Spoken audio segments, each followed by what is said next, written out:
اللہ الرحمن الرحیم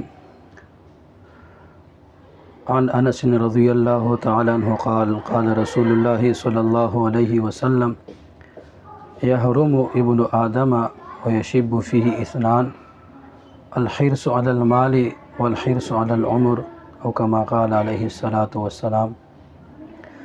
حضرت انس رضی اللہ تعالیٰ عنہ سے روایت ہے، فرماتے کہ نبی کریم صلی اللہ علیہ وسلم نے ارشاد فرمایا کہ آدمی بوڑھا ہو جاتا ہے مگر اس میں دو چیزیں جوان رہتی ہے، ایک مال کے حرص اور ایک عمر کے حرص۔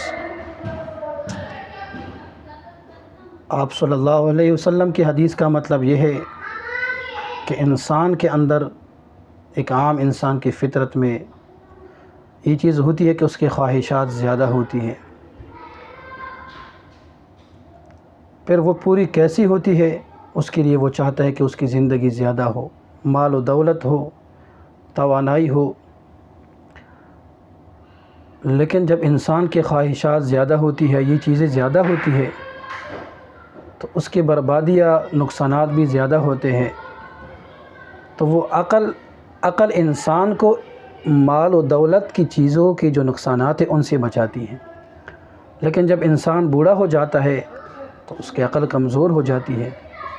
جب عقل کمزور ہو جاتی ہے تو ان چیزوں کے مضرات پر، نقصانات پر قابو کرنا اس کے لیے مشکل ہو جاتا ہے۔ اس لیے اکثر یہ چیزیں ہوس کی صورت اختیار کر جاتی ہیں۔ جب ہوس کی صورت اختیار کر جاتی ہے تو انسان آخرت سے غافل ہو جاتا ہے، دنیا کی خواہش رکھتا ہے، تو اس میں مال اور جان کی عزت کی خواہش پیدا ہو جاتی ہے۔ لیکن اگر انسان نیک ہو، اس کو دنیا کی کوئی تمنا نہ ہو، دنیا کی کوئی لالچ نہ ہو، یہ چیزیں انسان کو پھر آخرت سے دور نہیں کرتی، بلکہ وہ مزید آخرت کی تمنا کرتا ہے، اللہ تعالیٰ کو یاد کرتا ہے۔ مال کا فتنہ اس کو آزمائش میں نہیں ڈال سکتا۔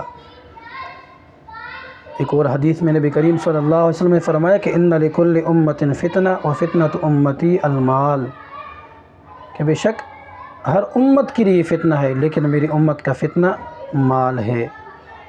آج ہم دیکھ رہے اپنی آنکھوں کے سامنے کہ دنیا کے اندر اگر نافرمانی اللہ تعالیٰ کی ہو رہی ہے، بے پردگیاں زیادہ ہے، زنا عام ہے، اور ایک دوسرے کے حقوق لوگ کھا رہے ہیں، ماں باپ سے، باپ ماں سے، بہن بھائی سے، بھائی بہن سے ناراض ہے، پریشان ہے۔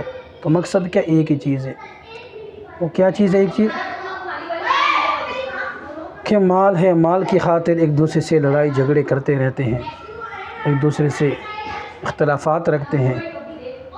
تو اللہ تعالی ہم سب کو مال کے فتنے سے، مال کی آزمائش سے ہماری حفاظت فرمائے۔ وآخر دعوانا ان الحمد للہ رب العالمین۔